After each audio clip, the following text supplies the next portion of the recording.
Hello everyone! Today ay celebration ng Busan Asian Week 2023 at nandito kami ngayon sa bus papunta doon dahil libre ito ng Multicultural Center at makiselebrate kami doon.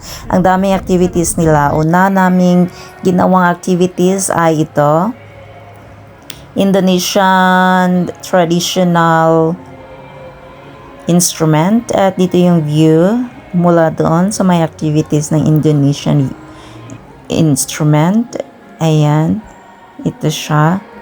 Ito ang pinakaunang activity na napili ng ating bulilit na kaniyang gawin. Ito pala traditional musical instrument ng Indonesia at parang lutang lang din sa atin, kukulay-kulayan lang naman. Ito naman with his friends. At sa harap, mayroon din konting presentation. Ibang activities din to ng gustong maging dancers ng mga kids. Yan, magpresent sila dyan at gagaya dun sa nasa harap. Pagkatapos, ito naman, plants. Ito yung second activity niya from Laos. At dito naman from Indonesia na musical instrument at nakikinig sila about Indonesia country. Dito naman, ayan, nagkukulay sila, nagagawa sila ng jeepney. Ito pala ay from the Philippines. Ayan. Sarili natin, kaya hindi natin ipatry sa kanila. Nagkulay sila para gagawa ng jeepney made of paper. Dito naman, ayan yung view niya sa harap. Dito tayo diretso. At may presentation again, ibang grupo na naman to ng mga future K-pop dancer ba. At heto naman ang experience na gusto ko ipatry sa kanila at last okay naman sa kanila. Parang paleontology. Ayan. Nakahanap ng mga buto-buto ng dinosaur. Mayroon din silang pinanood na konting video about doon at konting information. Ayan, busy na sila sa paghahanap ng mga buto-buto at nag-enjoy naman sila.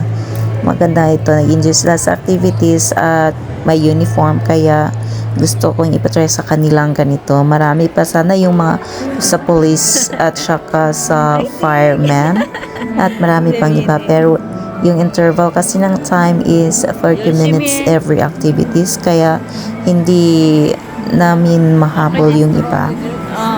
At saka 3 hours lang naman kami dito. Pagkatapos dito ay pumunta sila dito sa extra activities. Gagawa sila ng bracelet. Gusto ng anak ko to dahil souvenir daw at madadala niya sa bahay. Kaya hindi pwedeng hindi niya magawa ito. At dito naman sa tabi, makikita natin ay ibang extra activity naman. Ang dami nakapila. Interesting paggawa ng key holder. At ang lawak pala dito. Ito naman about Cambodia information at ito yan, lock to fit. Dito dahil pagod na sa activities kaya bumili muna kami ng popcorn dahil papawi na rin kami. Waiting lang kami ng around 30 minutes. Dito paglibot namin dito nakita ko ito may marami pa palang mas magandang activities dito, yung mga job talagang para sa future na mga choices nila to experiment. Ayan, ang dami dito. Studio, may singing studio, newscaster. Dito naman sa bandang ito, sports. Ayan. At ayan, Kizania Entertainment dito sa second floor.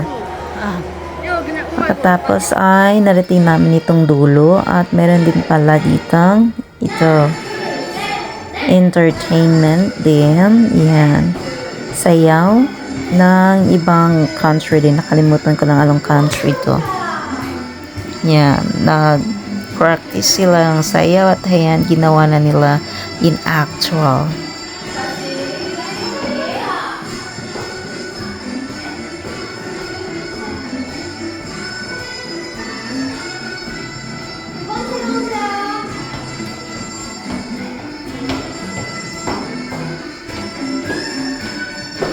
At dahil wala na kaming oras, konti na lang, hindi na kami maka-join sa iba pang activities dahil 30 minutes. Kaya naglibot na lang kami dito. At ito, gusto ko sana ipatry ito. Stewardess experience. Pero hindi kaya, next time na lang. Ito naman Loteria. Parang McDonald's din sa atin. At marami pang ibang activities na maganda dito pero hindi namin na-try dahil kulang yung oras. Ang lawak ng Kizania. Marami talagang iba't ibang job experience na pwedeng i-try ng mga kids. Dito nadaanan namin ito, cooking. Yeah, may uniform pa sila, ang ganda tingnan. Dito naman, for Mart experience. At dito naghanap kami sa place na pwede namin palitan yung stickers namin na-collect sa mga activities. Dito lang pala. At binigyan kami nitong maliit na bag. Very cute. Mayroon ding raffle at yan ang nakuha niya for raffle, my water bottle. Dito naman nakalagay from World Expo 2030 Busan. At dito pauwi na kami dahil malapit na yung time. At ayan Kizania, kung nagsaya ba kayo. At dito naman habang naghihintay dahil kami ang pinakauna, hinintay namin yung iba pa namin kasama at saka yung leader namin yung nag-assist. At habang naghihintay ay ito yung mga kids naglalaro muna dito. At dahil time is up na, lalabas na tayo papunta sa first floor kung saan tayo hinatid ng bus kanina at doon tayo sasakay din. Kaya dito ang harap ng Kizania. Dito hintayin natin yung bus kaya hanggang dito na lang tayo. Salamat sa panonood. Ina, bye-bye. Bye-bye.